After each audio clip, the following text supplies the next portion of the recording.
ಯುದ್ಧದ ಎಫೆಕ್ಟ್ ಇಂದಾಗಿ ಗಲ್ಫ್ ರಾಷ್ಟ್ರಗಳು ಮತ್ತಷ್ಟು ಧಗಾಧಗ ಅಂತ ಉರಿತಾ ಇದ್ದಾವೆ.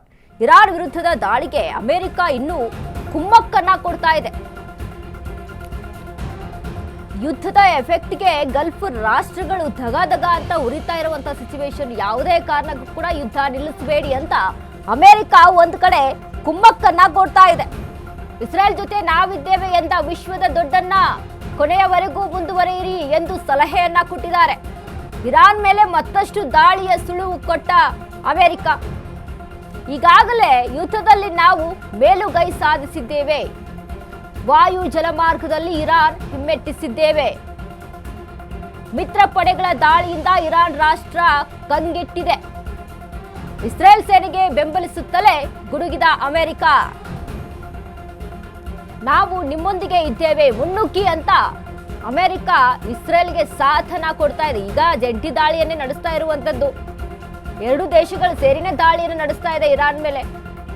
ಯಾವುದಕ್ಕೂ ಸಹಿತ ನಿಲ್ಲುವಂತ ಪ್ರಸಂಗವೇ ಇಲ್ಲ, ಯುದ್ಧವನ್ನ ಸಾರ್ತಾನೆ ಇರುವುದು ಅನ್ನುವಂತ ನಿಟ್ಟಿನಲ್ಲಿ ಅಮೆರಿಕ ಇದೀಗ ಸಪೋರ್ಟ್ ಅನ್ನ ಮಾಡ್ತಾ ಇದೆ ಇಸ್ರೇಲ್ಗೆ. ಮಿತ್ರ ಪಡೆಗಳ ದಾಳಿಯಿಂದ ಈಗಾಗಲೇ ಇರಾನ್ ರಾಷ್ಟ್ರ ಕಂಗೆಟ್ಟು ಹೋಗಿದೆ. ಯಾಕಂದ್ರೆ ತೆಹರಾನ್ ಮೇಲೆ, ಲೆಬನಾನ್ ಮೇಲೆ ಸತತವಾಗಿ ದಾಳಿಯನ್ನು ನಡೆಸ್ತಾ ಇದೆ. ಇದರಿಂದ ಎಷ್ಟರ ಮಟ್ಟಿಗೆ ಅಲ್ಲಿ ಆರ್ಥಿಕ ನಷ್ಟ ಇರಾನ್ ದೇಶಕ್ಕೆ ಆಗ್ತಾ ಇದೆ ಅನ್ನೋದನ್ನ ಗಮನಿಸಬೇಕು. ಸೊ ನಾನು ಆಗ್ಲೇ ಹೇಳಿದೆ, ಇದರ ಸುಧಾರಣೆ ಆಗಬೇಕು ಅಂತ ಅಂದ್ರೆ ಇನ್ನೂ ಎಷ್ಟು ವರ್ಷಗಳು ಬೇಕಾಗುತ್ತೋ ಅದ್ರ ಬಗ್ಗೆ ಎಲ್ಲ ಮಾತನಾಡಿದ್ರೆ. ಇನ್ನು ಅಮೆರಿಕ ಏನ್ ಹೇಳುತ್ತೆ, ಯುದ್ಧವನ್ನ ನಿಲ್ಲಿಸುವಂಥದ್ದು ಸಾಧ್ಯನೇ ಇಲ್ಲ, ಇರಾನ್ ಹೇಗೆ ಪ್ರತಿರೋಧವನ್ನ ತೀರಿಸ್ಕೊಳ್ಬೇಕು ಅಂತ ಮುಂದುವರಿತಾ ಇದೆ, ಅದಕ್ಕೆ ಪ್ರತಿಕಾರವನ್ನ ನಾವು ಸಹಿತ ಕೊಡ್ತೀವಿ.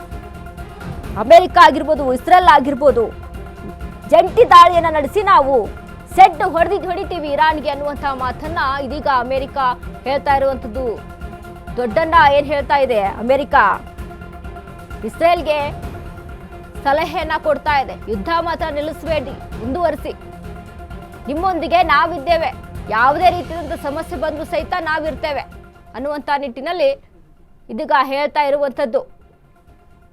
ನೋಡಿ, ಯುದ್ಧದ ಎಫೆಕ್ಟ್ ಯಾವ ರೀತಿಯಾಗಿ ಇಲ್ಲಿ ಧಗಧಗ ಅಂತ ಉರಿತಾ ಇದೆ ಅಂತ ಅಂದರೆ, ಗಲ್ಫ್ ರಾಷ್ಟ್ರಗಳು ಎಲ್ಲಿ ನೋಡಿದ್ರೂ ರಾಷ್ಟ್ರಗಳಲ್ಲಿ, ಒಂದು ದೇಶಗಳಲ್ಲಿ ಬೆಂಕಿಯ ಉಂಡೆಗಳೇ ಕಾಣಿಸ್ತಾ ಇದೆ. ಅಷ್ಟರ ಮಟ್ಟಿಗೆ ಅಲ್ಲಿ ದೇಶಗಳು ಅಲ್ಲಿ ತತ್ತರಿಸ್ತಾ ಇದೆ.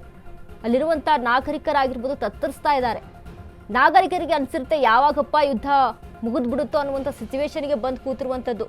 ಬಟ್ ಇಲ್ಲಿ ಅಮೆರಿಕ ಮತ್ತು ಇಸ್ರೇಲ್ ಜಂಟಿಯಾಗಿ ಏನು ದಾಳಿಯನ್ನು ನಡೆಸ್ತಾ ಇದೆ, ಯಾವುದೇ ಕಾರಣಕ್ಕೂ ಯುದ್ಧ ನಿಲ್ಲಿಸುವಂತ ಪ್ರಸಂಗವೇ ಇಲ್ಲ, ಯಾವುದೇ ಕಾರಣಕ್ಕೂ ಸೋಲೋದೇ ಇಲ್ಲ, ನಾವು ಯುದ್ಧವನ್ನ ಮುಂದುವರಿಸಿ ಅಂತ ಇಸ್ರೇಲ್ಗೆ ಮತ್ತಷ್ಟು ಸಲಹೆಯನ್ನ ಕೊಡ್ತಾ ಇದೆ ಅಮೆರಿಕ, ಕುಮ್ಮಕ್ಕನ್ನ ಕೊಡ್ತಾ ಇದೆ. ನಿಲ್ಲಿಸೋ ಅಂತ ಚಾನ್ಸೇ ಇಲ್ಲ, ಮುಂದುವರಿಸಿ, ನೀವು, ನಿಮ್ಮೊಂದಿಗೆ ನಾವಿದ್ದೀವಿ ಅನ್ನುವಂಥ ನಿಟ್ಟಿನಲ್ಲಿ. ಸೊ ಹೀಗಾಗಿ ಏನ್ ಮಾಡ್ತಾ ಇದೆ, ಇರಾನ್ನನ್ನ ಟಾರ್ಗೆಟ್ ಮಾಡಿ ಹೊಡಿತಾ ಇದೆ. ನಾವು ಆಗ್ಲೇ ಒಂದು ಮಾತನ್ನ ಇಲ್ಲಿ ಪ್ರಸ್ತಾಪ ಪಡಿಸಬೇಕು. ಇರಾನ್ನಲ್ಲಿ ಶಸ್ತ್ರಾಸ್ತ್ರಗಳ ವಿಚಾರಕ್ಕೆ ಸಂಬಂಧಪಟ್ಟಂತ ಕಟ್ಟಡಗಳಾಗಿರ್ಬೋದು, ಇನ್ನು ಒಂದು ಕನ್ಸ್ಟ್ರಕ್ಷನ್ ವಿಚಾರದಲ್ಲಿ ಅಮೆರಿಕ ಸಾಕಷ್ಟು ಹೆಲ್ಪ್ ಅನ್ನ ಮಾಡಿತ್ತು ಇರಾನ್ಗೆ. ಸೊ ಹೀಗಾಗಿ ಅಮೆರಿಕಾಗೆ ಗೊತ್ತು ಇರಾನ್ನಲ್ಲಿ ಯಾವ್ಯಾವ ಘಟಕಗಳು ಎಲ್ಲೆಲ್ಲಿದ್ದಾವೆ ಅಂತ. ಸೊ ಸಿಂಪಲ್ ಹೊಡೆಯೋದಕ್ಕೆ ಅವರಿಗೆ ಇಸ್ರೇಲ್ಗೆ ಇದ್ರ ಬಗ್ಗೆ ಮಾಹಿತಿಯನ್ನ ಕೊಟ್ಟು ಟಾರ್ಗೆಟ್ ಮಾಡಿ ಹೊಡೆಯುತ್ತೆ.